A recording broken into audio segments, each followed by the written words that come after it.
Buenas noches a todos los que están participando de esta primera conferencia de tipo virtual. Desde el Centro Cultural Identidad Nacional y la Pía Unión Cura Brochero les damos a todos la bienvenida. Decía el padre Leonardo Castellani, esos versos tan populares y ciertos, ¿no? Y más para este momento en la historia de nuestra patria. Amar la patria es el amor primero, es el postrero amor después de Dios, y si es crucificado y es verdadero, ya es uno solo, ya no son dos. El amor a la verdad es lo que nos convoca, verdad encarnada, que es nuestro Señor, no una entelequia, no una idea, y que se la defiende en todos los ámbitos de la vida en la que nos vemos. En este caso, la invitada a participar de esta primera conferencia, a quien les damos totales gracias, es Mónica del Río, batalladora incansable por la vida. Ya ha estado también en nuestra provincia, invitada también por el Centro Cultural. Decirles que Mónica del Río es casada y madre de 4 hijos, maestra normal nacional, computador científico de la Facultad de Ciencias Exactas y natural de la Universidad de Buenos Aires, perdón. Completó y perfeccionó su formación con una diversidad de cursos iluminados por el magisterio de la Iglesia, entre ellos los ciclos de lectura comentada de la Suma Teológica que realizara el padre Julio Membiel y los cursos de cultura católica. Trabajó en el área del sistema de la empresa Bungibor. Desde hace muchos años desarrolla su actividad en el campo de defensa y promoción de la vida y la familia, a través del seguimiento y asesoramiento legislativo. Sobre esa misma temática, familia y vida, realizó columnas radiales y televisivas y colabora con artículos en varias publicaciones. Fue copresidenta del primer Congreso Internacional de la Vida y la Familia, con el auspicio de Human Life. Se realizó en Argentina en junio del 2005. Participó en congresos, jornadas, paneles y foros. Dictó conferencias en México invitadas por la Universidad Autónoma de Guadalajara, en la ciudad de Buenos Aires y en varias ciudades del interior del país, entre ellas Comodoro Rivadavia, Chubut, San Miguel de Tucumán, en Tucumán, Santa Fe y Venado Tuerto, en Santa Fe, en San Luis, Santa Rosa, La Pampa, acá en San Juan, nuestra provincia, La Falda, Córdoba, Salta, San Salvador de Jujuy, Basavilbaso y Paraná en Entre Ríos, Santiago del Estero y Suncho Corral en Santiago del Estero, en Mendoza, en San Rafael y en General Alvear, en la provincia de Mendoza. Corrientes también, en la provincia de Buenos Aires, en La Plata, en Ezeiza, Las Flores, San Nicolás, Luján, Mercedes, General Rodríguez, Campana, y en muchas localidades del Gran Buenos Aires. Miembro fundador del Centro de Información Madero de la Cruz, que desde hace más de 35 años organiza ciclos de conferencias en Buenos Aires, presidenta del Movimiento Cívico de Mujeres, editora del boletín electrónico Notivida y responsable del portal www.notivida.org, conductora y productora de programas como Cultura de la Vida, que se emite por Radio Cultura de Buenos Aires, FM Ave María de San Luis, AM Libertad de Rosario, AM Bonaerense, AM Murialdo y FM Familia de Mendoza. La conferencia a la que vamos a asistir y que tan generosamente nos va a brindar Mónica del Río es Aborto e ideología de género. ¿A dónde estamos desde el 2018? Muchas gracias. No, gracias a ustedes por esta invitación. Soy delegada en la ciudad de Buenos Aires y miembro de la Junta Ejecutiva de la Red Federal de Familias. Algún día vamos a actualizar un poco los datos. Se ve que hace muchos años que voy a San Juan. La verdad que es un placer estar comunicados, aunque sea de este modo virtual. Es lo que nos permite la coyuntura. Igual anoto que me deben el asado y la tonada. La charla se la doy así, pero el asado y la tonada están pendientes. Y me pidieron que les hable de aborto, ideología de género, y vamos a ver cuáles fueron los últimos avances, particularmente los que han ocurrido después del 2018. Nosotros tenemos muy presentes todos que en el 2018 se ganó una batalla legislativa, digo, porque después podemos ver cómo fue la batalla cultural. Pero la realidad es esa. En el 2018, el Senado argentino rechazó ese proyecto de aborto que impulsaba la campaña por el derecho al aborto. Tampoco me animo a decir que el Congreso rechazó aborto, porque entiendo sinceramente que rechazar aborto es algo más amplio. Cuando uno está en contra del aborto, está en contra del aborto en todas las circunstancias, sin distinciones, sin cortapisas, más allá de la edad del niño en gestación, de las características genéticas, del modo en que fue concebido, del entorno, de las condiciones socioeconómicas de la mamá. Y el Senado rechazó, y eso es un hecho que nosotros hemos celebrado, rechazó ese proyecto de aborto ambicioso de la campaña por el derecho al aborto. Lo que pasa es que después no tuvimos tregua.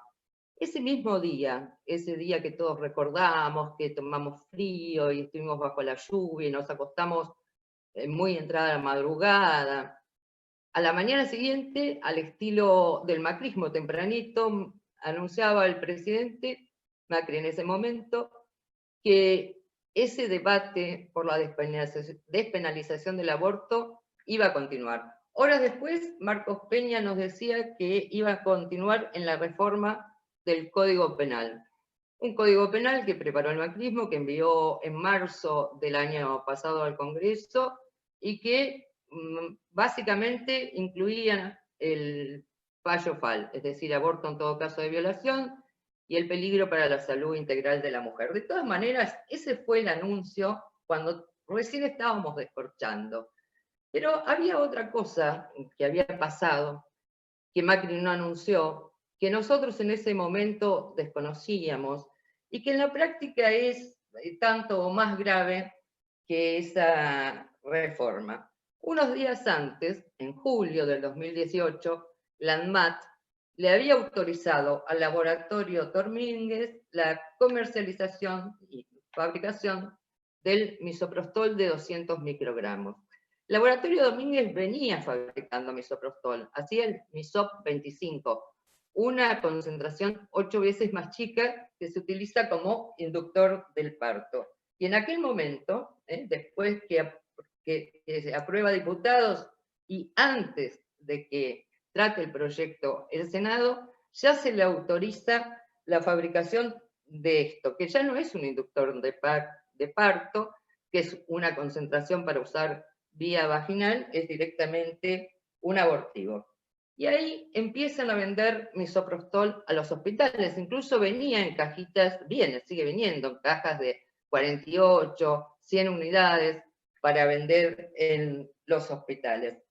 Y simultáneamente con eso tramitaba ya un pedido de autorización para que el misoprostol venga en envase de 12 comprimidos, que es lo que se utiliza para hacer un aborto, y pidiendo la autorización de la venta en farmacias. Muy poco tiempo después sale esa nueva disposición de la ANMAT, es decir, 2 meses después, porque esto fue en octubre, 2 meses después del rechazo del Senado, ya teníamos esas 2 disposiciones de la ANMAT. La primera autorizaba el abortivo, la segunda a venderlo en farmacias. Y ahí pasamos de aquel reclamo feminista que escuchábamos muchas veces, incluso de las feministas, del aborto legal en el hospital, al aborto en casa, que es el reclamo posterior, aunque lo tenían, ¿no?, previsto de entrada.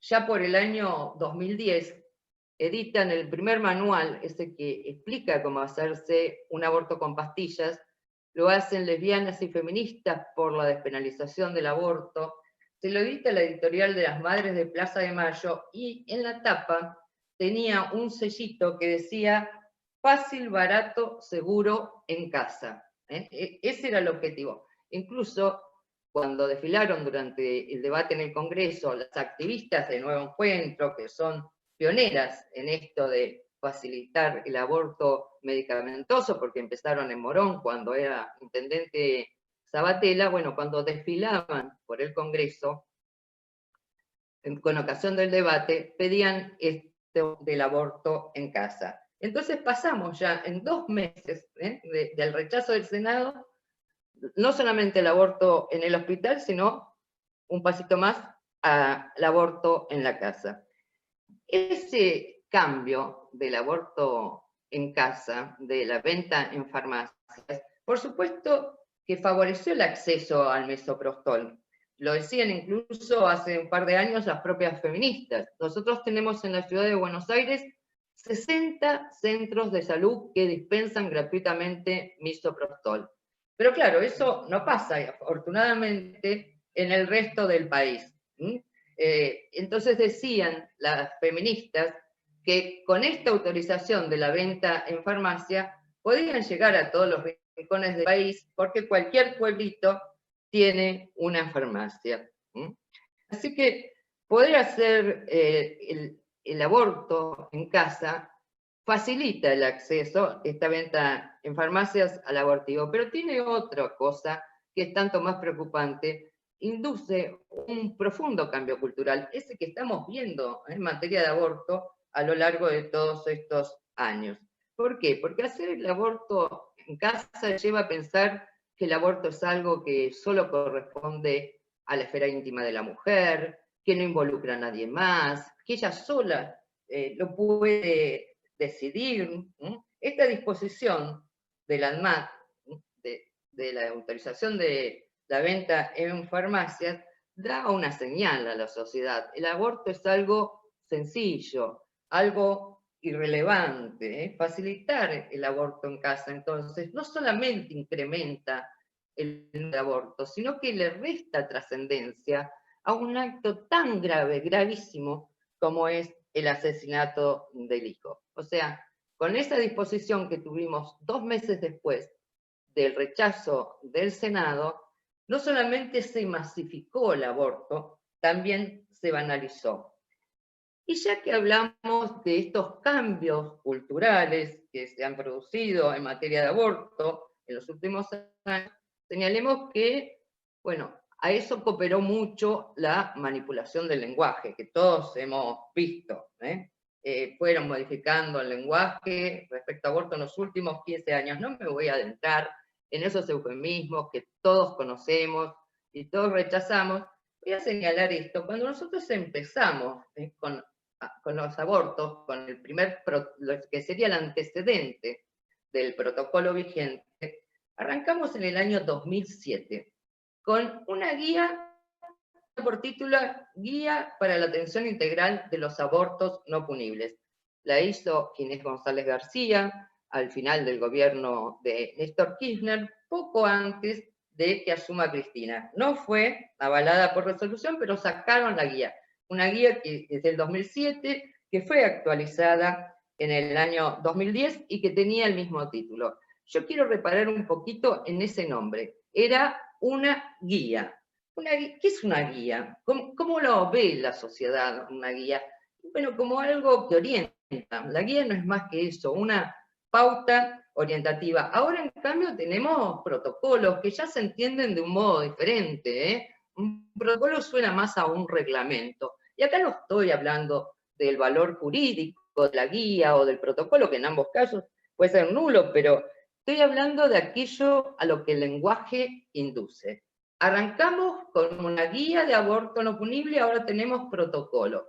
Guía de aborto. Aborto no se dice más. O sea, ahora ni los providas quieren usar esa expresión, ¿no es cierto? Incluso uno ve a veces en los chats, comentarios, gente que intenta reemplazarlo por alguna sigla, algo que signifique homicidio prenatal, violento, genocidio intrauterino. Bueno, cambiar la palabra aborto. Yo creo que nosotros tenemos que recuperar el espanto por la palabra aborto en lugar de reemplazarla. Por algo lo reemplazaron los abortistas que pasaron de ese protocolo de aborto, después del aborto a la IVE, a la interrupción voluntaria del embarazo, y de la IVE a la ILE, a lo que llaman interrupción legal del embarazo. Yo creo sinceramente que nosotros no tenemos que buscar alternativas. Decir aborto, basta, porque como lo define el magisterio de la Iglesia, el aborto es un crimen nefando y abominable. es la eliminación de una persona por nacer, la eliminación deliberada de una persona por nacer. Es dar muerte a una criatura inocente e indefensa. No hace falta cambiar, es mi entender, esa palabra. Lo que hay que hacer es el esfuerzo de no acostumbrarse, aunque en la ciudad de Buenos Aires se mate prácticamente a un chico por hora. No tenemos que acostumbrarnos. Tenemos que seguir sintiendo repugnancia y un gran dolor cada vez que la escucharon. Así que teníamos una guía para hacer abortos y un protocolo. Ahora era una guía para los abortos no punibles. No punibles no existe más, tampoco. Ni guía, ni para abortos, ni para no punible. Porque cuando yo digo no punible, hay la preexistencia de un delito que en todo caso, bueno, no termina en la cárcel, pero el no punible señala, ellos querían instalarlo a esto como un derecho, por eso cambiaron otras expresiones. Por ejemplo, yo recuerdo a Rubinstein durante el debate del Congreso decir que no quería mencionar aborto clandestino, que él no usaba la palabra clandestino, porque claro, con lo clandestino pasa lo mismo. Lo clandestino remite a lo oscuro, a lo secreto, a lo ilegal, y ellos no querían el derecho. Así que simplemente remarco esto. ¿Cómo fueron cambiando? Por supuesto que hay muchísimas expresiones después que todos conocemos, ¿no? Que el médico objetor de conciencia pasó a ser un obstaculizador de derechos, y no me voy a adentrar en eso porque ya se sabe, incluso si alguien las quiere repasar, tiene ese manual que se llama Derecho al Aborto, Recomendaciones para una cobertura periodística sin estigma, donde tiene la forma que tiene que referir a cada una de esas cosas. Así que están ahí todo el listado de los eufemismos. Solo quería hacer notar esto que nos pasó, de que pasamos de una guía de aborto no punible a un protocolo de interrupción legal del embarazo. Las guías son del 2007 y 2010, como les dije, y a partir del 2015 tenemos los protocolos. La última versión de ese protocolo del 2015, que es de la época de Cristina Kirchner en la presidencia, es el que, por resolución del ministro de Salud, se aprobó el 12 de diciembre, una fecha emblemática, ¿no? El Día de la Guadalupana, el 12 de diciembre del 2019, tiene el número 1 del 2019, porque fue lo primero que hizo la cartera de salud de Fernández. El protocolo, bueno, lo vamos a describir muy someramente porque básicamente lo conocemos todos, es aborto a demanda desde los 13 años y antes también, porque si la nena va acompañada de un referente afectivo o una persona allegada, alcanza para hacerle un aborto a escondidas, a espaldas, con desconocimiento de los padres. Permite el aborto hasta el parto, porque incluso el mismo protocolo explica cómo hacer un aborto después de la semana 28, prevé la promoción del aborto, porque cuando una embarazada llega a un centro de salud, es el propio médico, aunque sea objetor de conciencia, el que tiene que detectar si no encuadra en alguno de los supuestos de excepción y entonces ofrecerle la práctica. Y hay una objeción de conciencia restringidísima, por lo pronto no está lo que se denomina objeción de conciencia institucional, que en realidad es el respeto por los idearios institucionales, y el médico, que puede ser objetor de conciencia, aún lo es con limitaciones, porque en caso de urgencia, en caso de que no haya alguien para reemplazarlo, aunque sea objetor, tendría que hacer el aborto. Hace poco, el 16 de julio, la ciudad de Buenos Aires adhirió, con una ley de la legislatura porteña, a ese protocolo. Se esperaba, la reta no lo iba a vetar por múltiples motivos, entre otras cosas porque en esa legislatura porteña fue votado por 50 de los 60 legisladores que conforman la legislatura, y entre ellos hay muchos que responden al oficialismo porteño. Tampoco iba a ser un decreto de promulgación, pasó lo que era de esperar, dejó pasar el tiempo hasta que quedara promulgada de hecho. Y el día que queda promulgada, de hecho, la adhesión de la Ciudad de Buenos Aires a este protocolo nacional, el gobierno porteño saca simultáneamente, a través de un par de ministerios, 2 resoluciones. Se publican junto con la ley. Una es una resolución con criterios operacionales. Y esto es, cómo hay que actuar según la edad de gestación del chico que van a matar. Y la otra resolución habla de un programa de derivación, que es un programa para ver qué hacen los centros de salud, que son confesionales o simplemente tienen en su ideario la defensa del derecho a la vida. Ese programa de derivación no es lo mismo que dejar a una clínica exceptuada de practicar un aborto. No es que, bueno, entonces la chica que quiere hacer el aborto no va a ir al Mater Dei porque se sabe que es el Mater Dei y en el Mater Dei no hacen abortos. No, los involucra, los hace cooperar con este crimen nefando, como dijimos. Porque justamente hay que desencadenar ese mecanismo de derivación hasta que llegue a algún lugar donde le practiquen el aborto. Y el otro, le dije, es de criterios operacionales. Entonces, ahí, la resolución porteña dice, si el bebé tiene menos de 14 semanas de gestación, bueno, lo matan en los CESAC, en los centros de atención primaria. Ahí se puede hacer el aborto si es menor de 14 semanas. Si es más de 14 semanas, entonces ya se recomienda el segundo nivel o hacer el aborto en el hospital. Y si es un embarazo de más de 24 semanas, estamos hablando de 6 meses de gestación. Si el embarazo es de más de 24 semanas, al chico lo pueden matar solo si corre riesgo la vida de la madre. E insisto en esto, matan al chico de más de 24 semanas si corre riesgo la vida de la madre, porque eso es el aborto. No es que el médico, ante una situación de gravedad, va a hacer una cesárea, por ejemplo, y si cesa el riesgo para la madre va a dar el chico en adopción. No, al chico lo matan porque eso es el aborto. Aborto es matar al chico. Miren, yo les voy a contar una anécdota para clarificar esto que acabo de afirmar. Todos tienen muy presente al fallo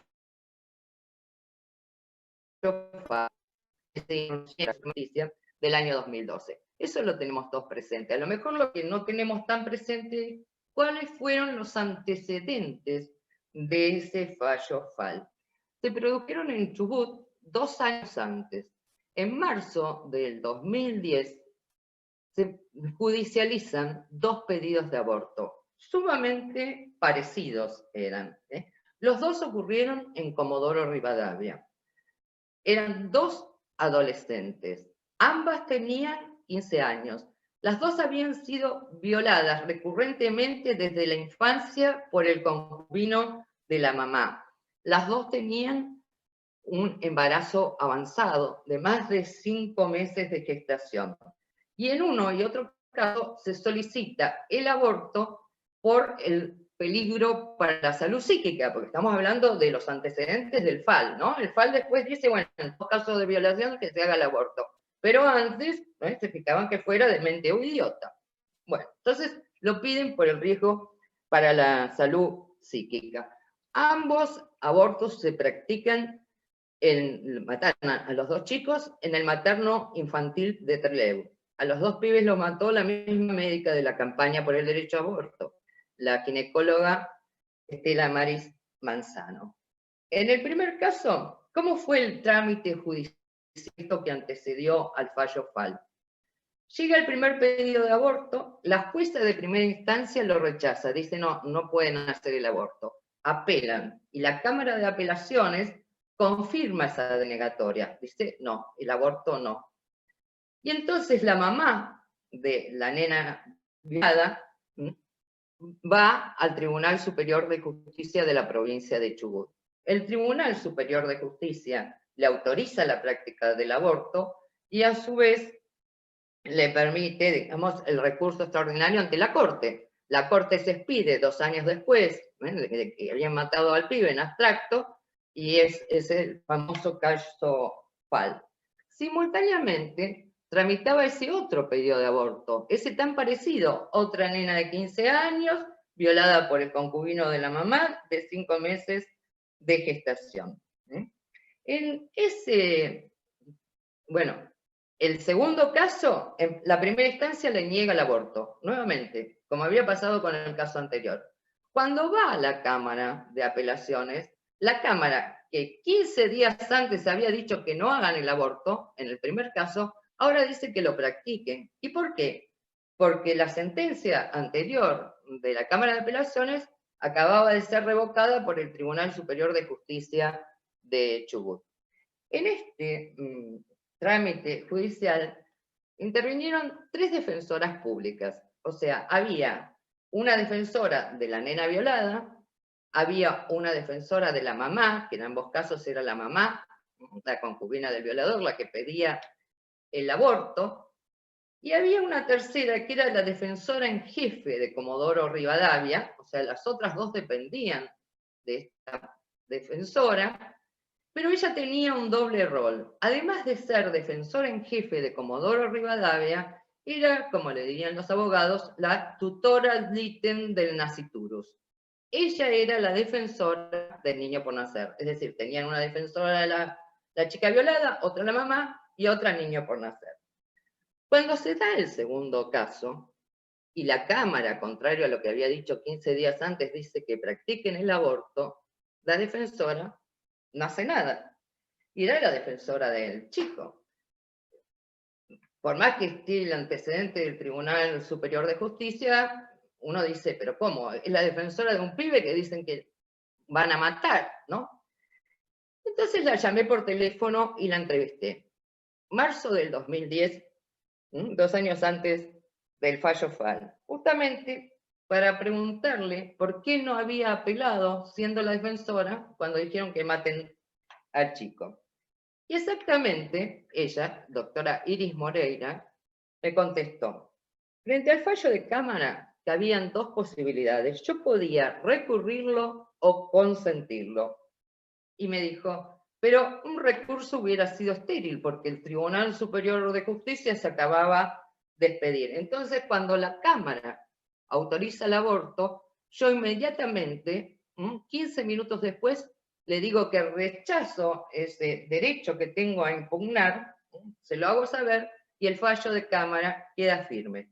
Y ahí comienzan a preparar todo para hacer el segundo aborto. Me cuenta cómo habían sido los casos, me dice que nuevamente habían llevado a la chiquita a Trelew, al materno infantil. En este caso, me dice ya la mañana siguiente de la sentencia de la Cámara y estando la nena internada, comienzan las maniobras abortivas. Intenta esta ginecóloga de Chubut hacerle un aborto medicamentoso, pero fracasa, y entonces hacen a la noche una cesárea. Es ella misma, ¿no?, la defensora de Comodoro, la que me dice quién era la médica que había practicado el aborto.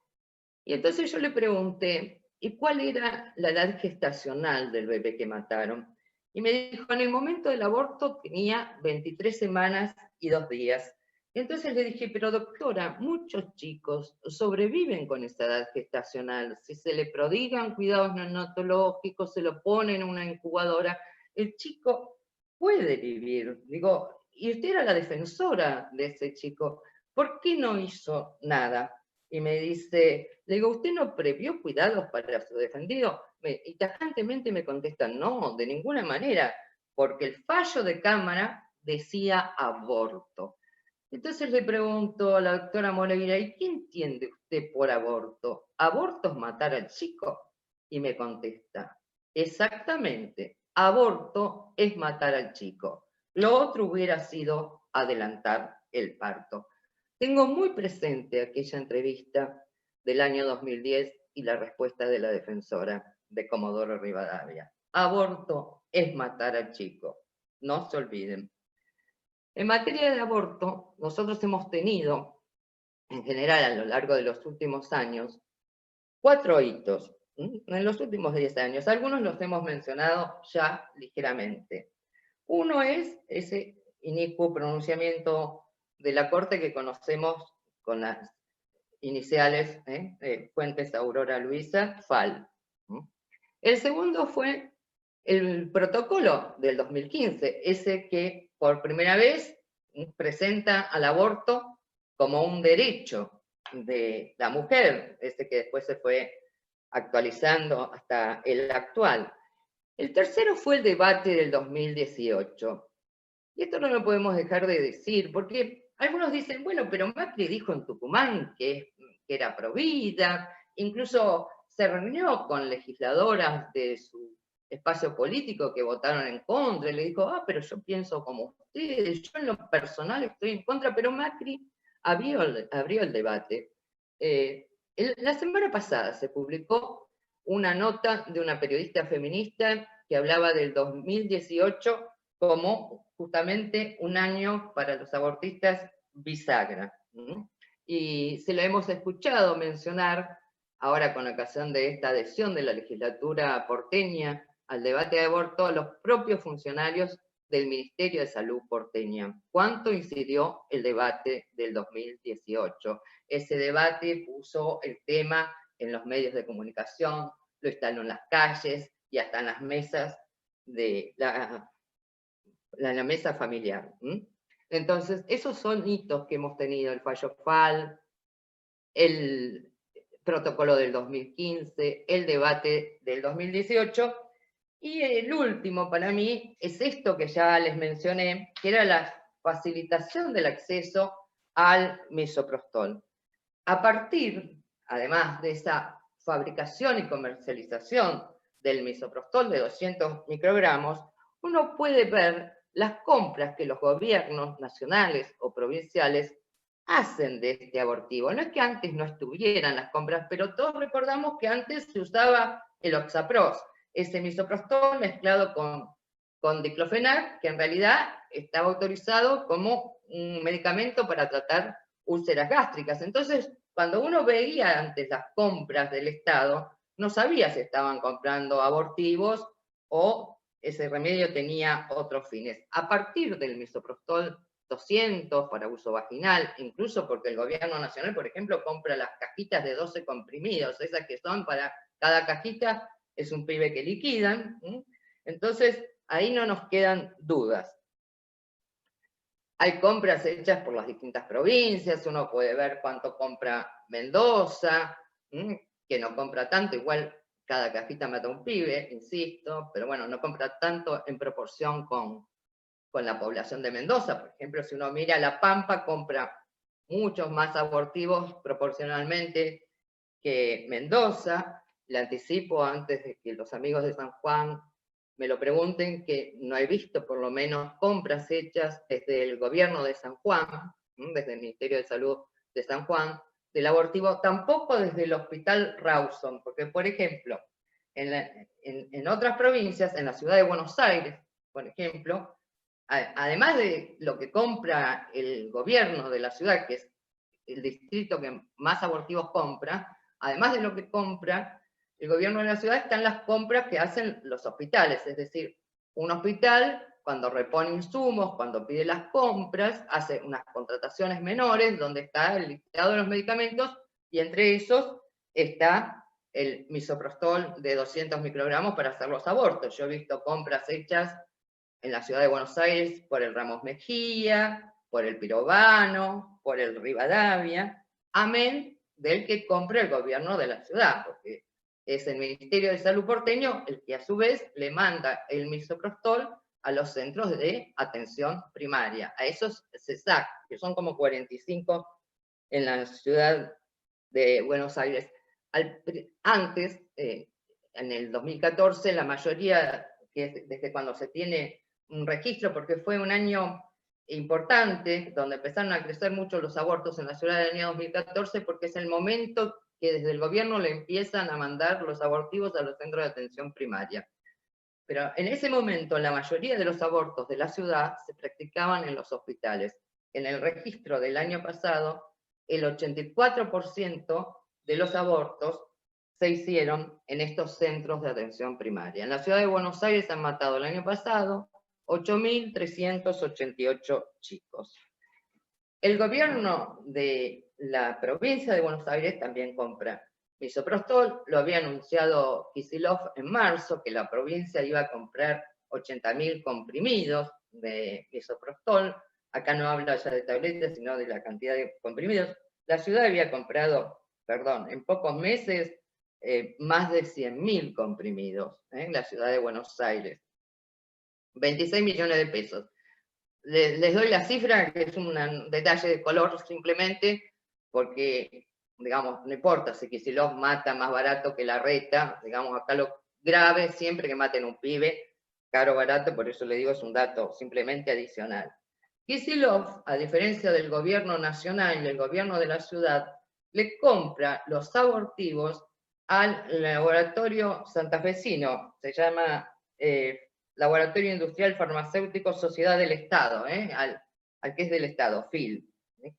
Entonces suscribió un convenio que finalmente la resolución que aprueba esa compra es del 29 de abril. Estamos hablando de la compra de abortivos en pleno confinamiento obligatorio. Estos 80.000 comprimidos de la provincia de Buenos Aires, de Kicillof, fueron aprobados en resolución del 29 de abril, unos 15 millones de pesos. Y después están las compras que hace Nación. Nación hizo 2 compras este año. La primera, a pedido del Programa Nacional de Salud Reproductiva, hizo una contratación directa por exclusividad al laboratorio Domínguez, porque Nación le compra a Domínguez, le compró 1.000 blister, son 1.000 pibes que liquidan, de esos blister de 12 comprimidos, 2.800.000 pesos. Es interesante ver la resolución que aprueba esa contratación primera que hace Nación, porque Nación dice que le compra al laboratorio Domínguez porque solo el laboratorio Domínguez está autorizado por la ANMAT. Esto lo destaco porque Kicillof se lo compra a otro. Y la resolución de Nación dice que el único autorizado por la ANMAT es Domínguez. Y la última compra importante de Nación está aprobada hace días nada más, el 27 de julio, es una cantidad mucho más grande, de 16 blister, de estos de 12 comprimidos, por unos 45 millones de pesos, que tienen como destino el programa Remediar, porque yo les decía antes, por ejemplo, no se ven compras hechas directamente por el gobierno de la provincia de San Juan, eso no quita que puedan llegar abortivos a San Juan, porque de hecho están los que en la caja del Remediar manda el gobierno nacional a los centros de atención primaria de todo el país. La primera compra de Nación decía, les dije, la resolución que se la compraban a Domínguez porque era el único aprobado por la ANMAT. Y la segunda compra, esta última, más grande, dice en los considerandos, hacen una compra por urgencia y se la están comprando otra vez a Domínguez. Y esta vez ya no dicen que es porque es el único autorizado, sino que porque hay una restricción de stock, de disponibilidad del insumo por la crisis en la cadena de suministros internacional.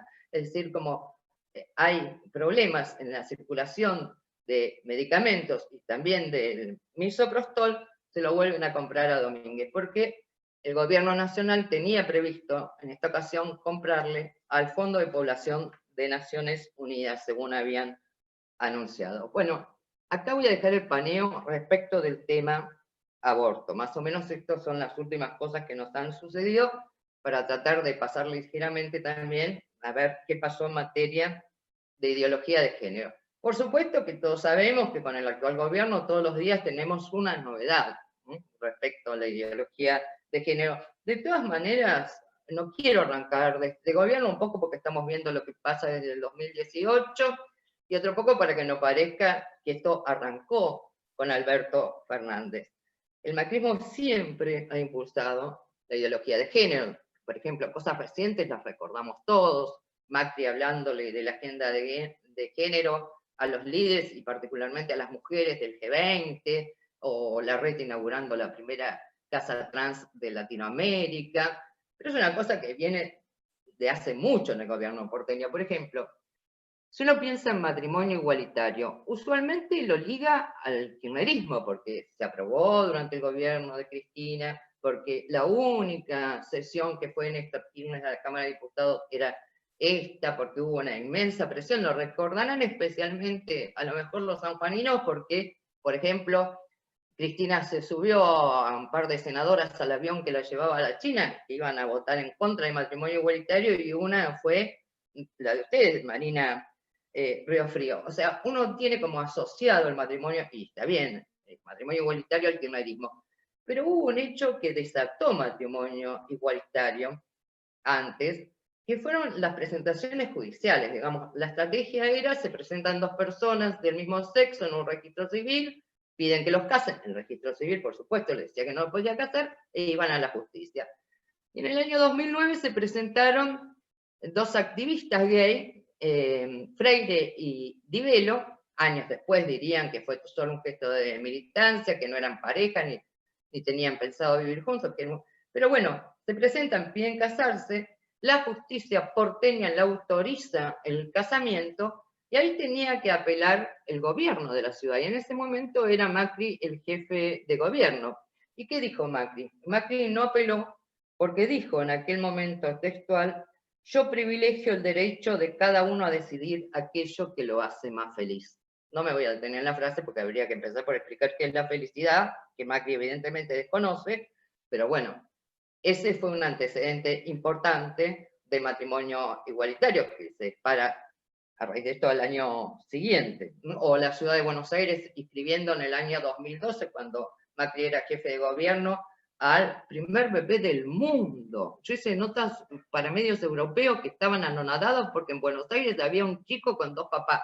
Primer nene del mundo inscrito con dos papás, y va Rodríguez Larreta expresamente al registro civil central que tenemos en la calle Uruguay, a hacer la inscripción en persona, tomarse las fotos, una foto que recorrió el mundo, y bueno, todo lo que del macrismo que conocemos, o sea, cómo impulsan el turismo LGBT en la ciudad, y la gente del interior que ha venido a pasear y ha visto semáforos igualitarios o las sendas peatonales de la diversidad pintadas con los colores del arco iris, o a Santil encabezando la marcha del orgullo. No quería arrancar en el gobierno actual, para que se vea que hay en este tema una transversalidad. Ahora, con este gobierno, desde diciembre, todos los días tenemos una novedad. Si antes teníamos un gobierno que impulsaba el tema de género, esto con el gobierno actual se profundizó. Nosotros acabamos de tener un Día del Niño, que ahora no se puede decir niño porque no es inclusivo, es el Día de las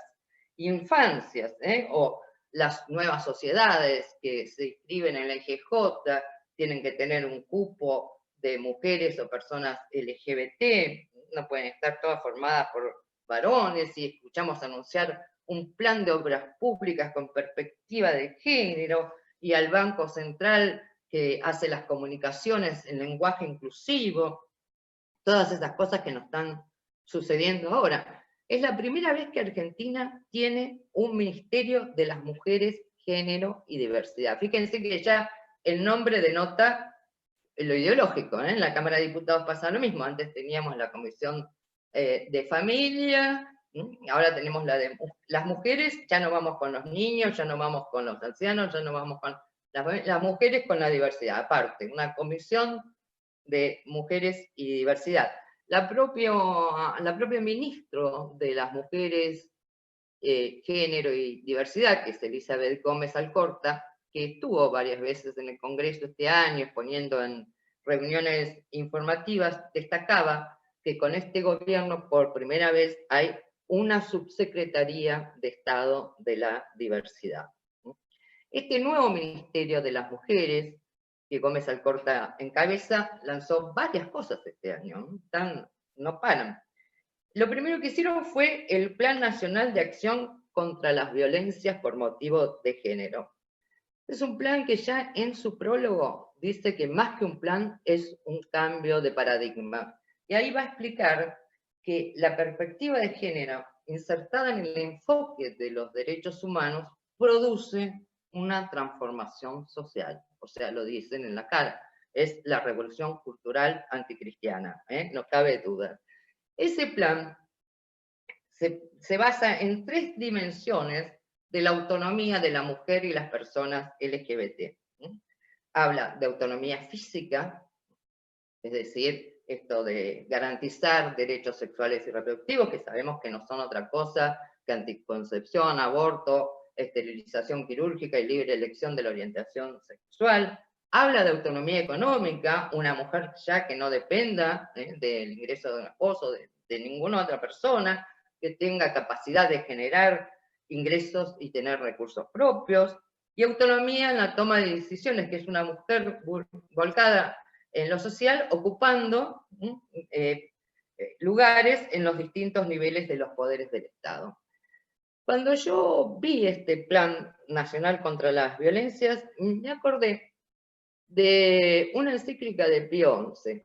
Hace 90 años, Pío XI nos daba la Casti Connubii, la encíclica sobre el matrimonio cristiano. Y fíjense que casualmente Pío XI en la encíclica menciona 3 formas de seducir a la mujer para corromperla, que se le ofrecen, por supuesto, siempre el mal va a traer para ser atractivo, apariencia de bien, como formas de emancipación. Y ahí Pío XI habla de emancipación fisiológica, física, dice en el plan, pero bueno, es lo mismo, de que la mujer haga con su cuerpo lo que quiera, emancipación económica, no ya los bienes de la familia, sino los bienes propios, y emancipación social, que es esto de que servía para sacar además a la mujer del hogar, aunque no sea en forma permanente, pero sacarla lo más posible, volcarla a la esfera social, lo que el plan refiere como autonomía en la toma de decisiones. Pero exactamente, el plan nacional de contra la violencia de género coincide con ese plan de corrupción de la mujer que Pío XI denunció hace casi un siglo. Otra cosa que hizo ese Ministerio de las Mujeres este año es el programa de fortalecimiento de las personas trans. Es decir, esto se publicó hace poco, en julio, en el boletín oficial. ¿Qué es este programa para trans?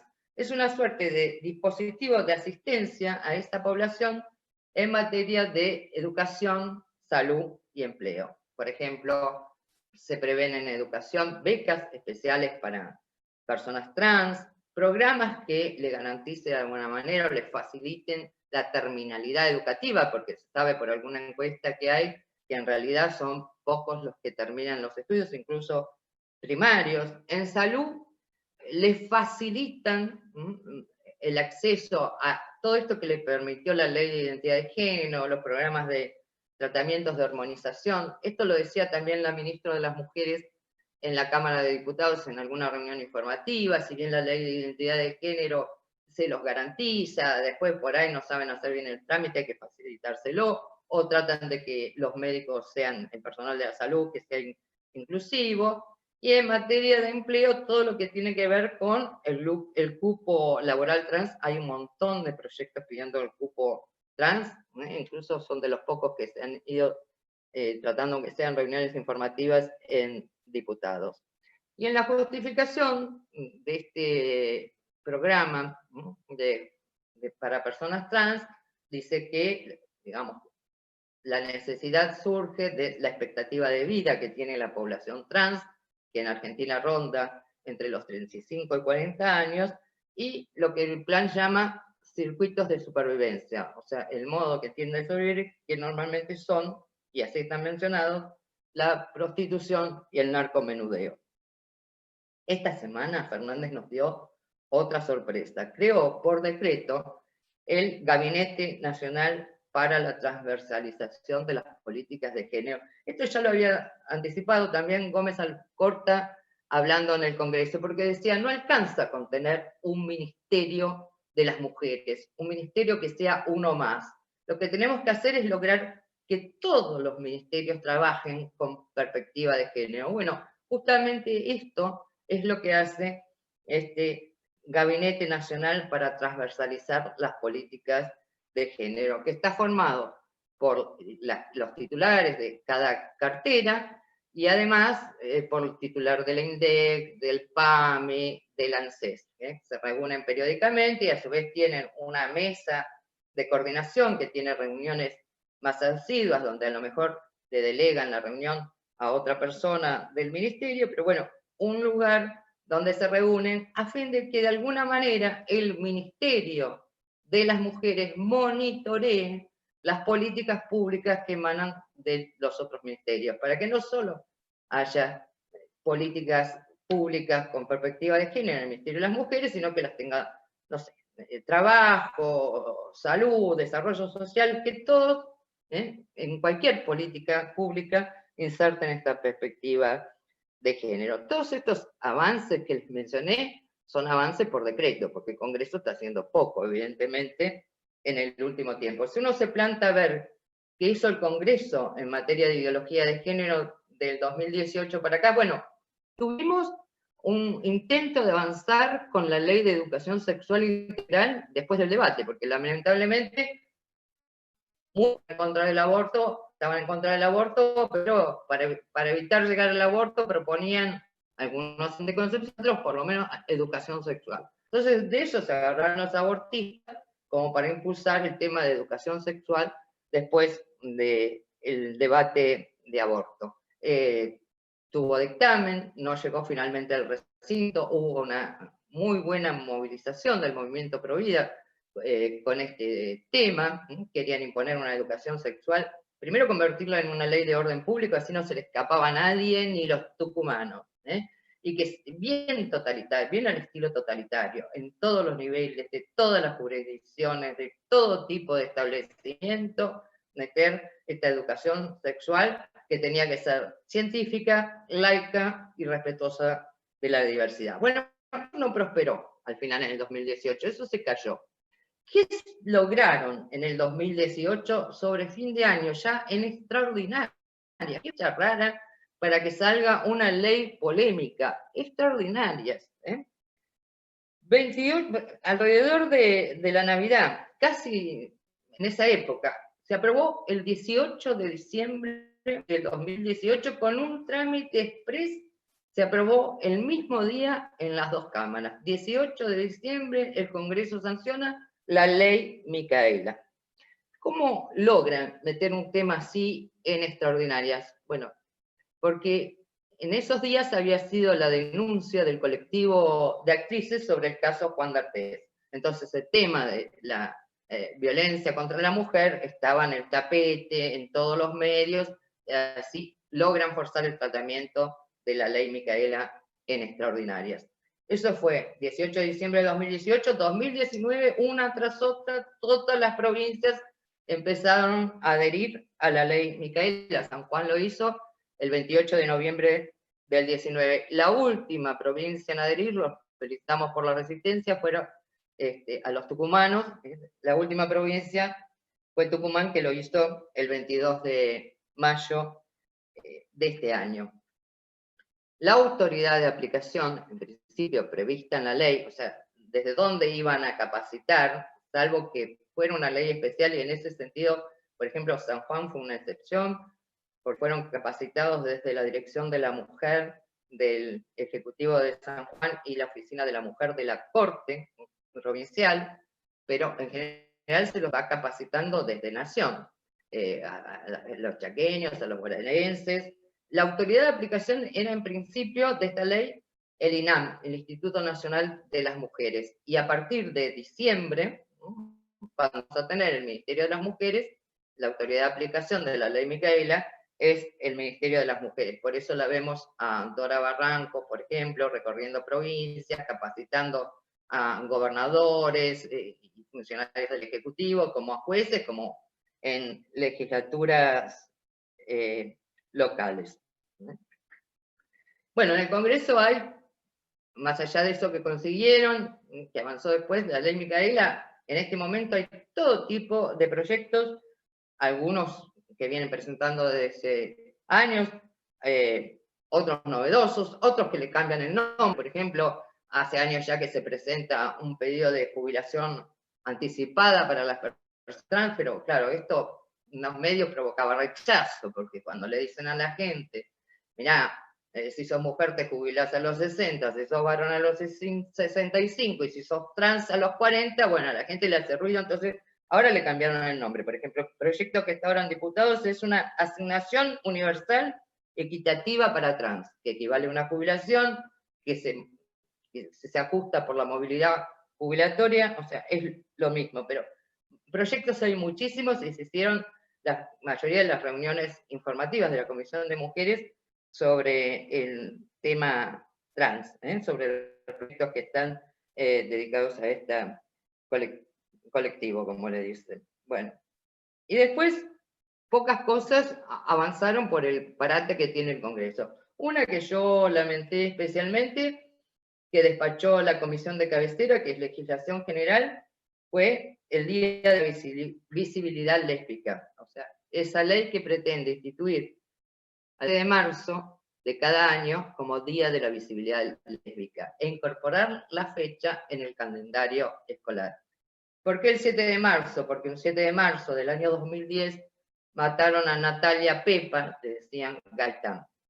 La mata el padrastro de su pareja, porque no soporta que la otra chica tenga aparentemente pareja lesbiana. Yo repudio evidentemente este asesinato, me parece un hecho lamentable, pero instituir una fecha para recordar a la Pepa Gaitán, que no tuvo más mérito que ser lesbiana, y además adoctrinar a los chicos. Se habla además en el proyecto, lo importante que va a ser la fecha para hablar de la militancia lésbica, la verdad que es lamentable. Lamentable por este adoctrinamiento de los chicos, y a mí me resulta particularmente lamentable que lo quieran instituir un 7 de marzo. Decían cuando me presentaron que yo soy presidente del Movimiento Cívico de Mujeres. Ese es un movimiento que se fundó en el año 99. Y nosotros hicimos conocer la asociación con un primer acto público. Año 99 era el bicentenario de la muerte de María Antonia de la Paz y Figueroa, a la que nosotros consideramos un modelo de mujer. En lo personal coincido con el padre Furlon, por ejemplo, cuando dice que fue la mujer más importante de la historia de la patria, tal como después de 1810. Así que el 7 de marzo, además de que uno no quiere que adoctrinen a los chicos, es el día de esa laica santiagueña, que cuando expulsan a los jesuitas continúa su obra. No nos vamos a poner a hablar de ella porque necesitaríamos una charla aparte, pero bueno, que fue beatificada hace 4 años y que tenemos expectativas canonizada. De hecho, fue la primera causa que allá a comienzos del siglo XX Argentina introduce. Así que, bueno, eso es lo poco que ha pasado en el Congreso. Eso es lo que les quería decir sobre ideología de género. Remato simplemente diciéndole que todos los proyectos vinculados a la ideología de género son altamente preocupantes porque la ideología de género es ateísmo militante. Esta es una definición breve. Es una actitud de vida, es actuar deliberadamente en contra de ese orden querido por Dios para el hombre y para el mundo. Es una manera de rechazar al creador, porque si no hay orden natural, tampoco hay creador. Bueno, a nosotros frente a este panorama solo nos resta pedir la fortaleza necesaria para poder dar el testimonio, no nos hace falta más, alcanza con dar el testimonio, de eso nos van a pedir cuentas, un testimonio difícil por lo que es esta hora. Nada más, gracias. Listo. Muchas gracias, Mónica. Tenemos algunas preguntas que se han ido generando en el chat. ¿Cómo no? Una de ellas es, ¿qué opina Mónica respecto a que los protocolos no punibles sobrepasan incluso las 2 excepcionalidades del Código Penal y anulan la intervención de un juez? Bueno, eso me parece mal, que anule la intervención de un juez.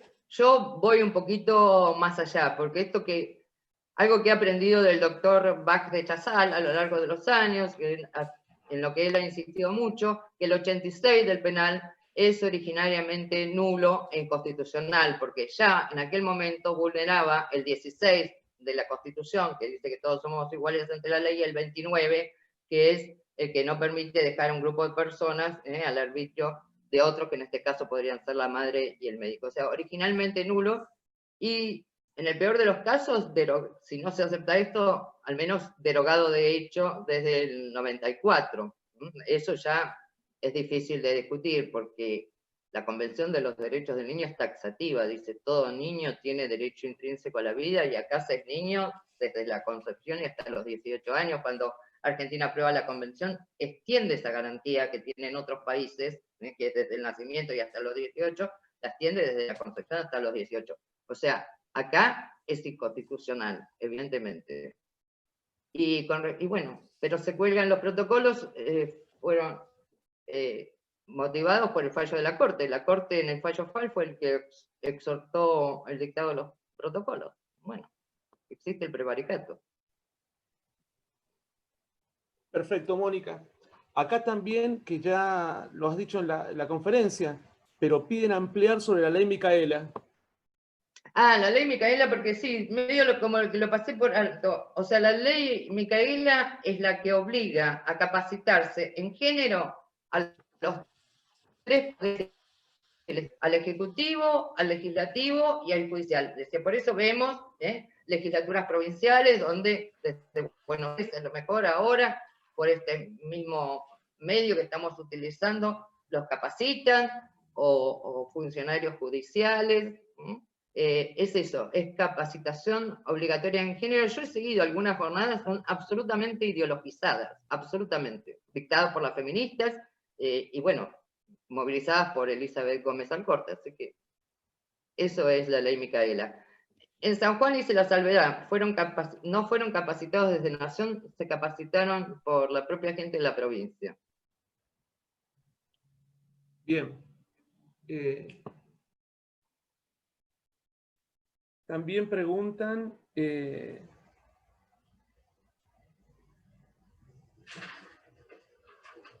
pasará con la aplicación de la ESE en los colegios católicos, que hasta el momento se mantienen firmes? Sí. Yo estuve en contra de la ley de educación sexualista que decía, bueno, no queremos que avance, nos quedamos con la que hay ahora, que respeta los idearios institucionales. Nosotros combatimos mucho esta ley, ¿no? Porque avasalla los derechos de los padres. Los padres tienen derecho, original y primario, a educar a los hijos. Mandan a los chicos a una escuela confesional, una escuela privada, o los manden al Estado. O sea, los derechos son originariamente de los padres, y la escuela es subsidiaria, ¿no? Coopera con esta tarea de educar que tienen los padres. O sea que yo ya, la otra, que es la que mucha gente dice, no, que esa está buena, no, esa no está buena. Pero bueno, ahora la quieren empeorar. Teníamos una ley mala y ahora quieren una mucho peor, digamos, ¿no? No sé si van a obligar a los confesionales o van a hacer algo como del estilo de lo que hizo la reta con aborto en la ciudad y los centros confesionales. No sé si van a dejar una salida o no.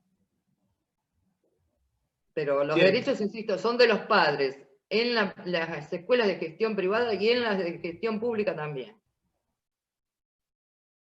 Perfecto. Acá tengo otra pregunta, que más que pregunta me parece que una reflexión tal vez final. Dice, dentro del chat apareció, aparte del matrimonio, la oración, la acción y la formación, ¿qué otro elemento habría que incorporar para que sea un éxito la lucha de los pro vida? Yo no tengo mucha expectativa temporalista, lo tengo que confesar. O sea, si no hubiera abandonado hace mucho, porque bueno, venimos como cebados, sobre todo la gente que se incorporó hace un par de años, con ese rechazo del Senado. ¿No saben cuántas veces perdí batallas? ¿Cuántas luchamos? Y sin embargo uno da el testimonio, pelea ese combate y con eso se queda tranquilo. Miren, les voy a contar una anécdota brevemente. Cuando se presenta la ley de salud reproductiva, que es aprobada, le da sanción definitiva al Senado el 30 de octubre del año 2002. Nosotros veníamos resistiendo, hacíamos marchas a una primera ley. Esto arranca en mediados de los 90, se disparan las leyes de salud reproductiva en el país, junto con las conferencias internacionales del Cairo y de Beijing. Bueno, eso después se baja así la línea acá. Bueno, sacan finalmente la ley de salud reproductiva y se hace una presentación de la ley en el Centro de Información de Naciones Unidas, que está en la ciudad de Buenos Aires, al lado de la iglesia del Pilar. Toda feminista, yo estaba ahí solita, perdidita. o sea, la gente de Naciones Unidas, Mabel Bianco presentaba la ley, Mariana Carvajal, la conocen, periodista de Página 12. Bueno, eran 4 personas presentando la ley. Y no me voy a olvidar nunca cuando decían 6 años nos costó sacar esta ley. 6 años, ¿eh? Y nombraban a padres que habían ido a la justicia y qué sé yo.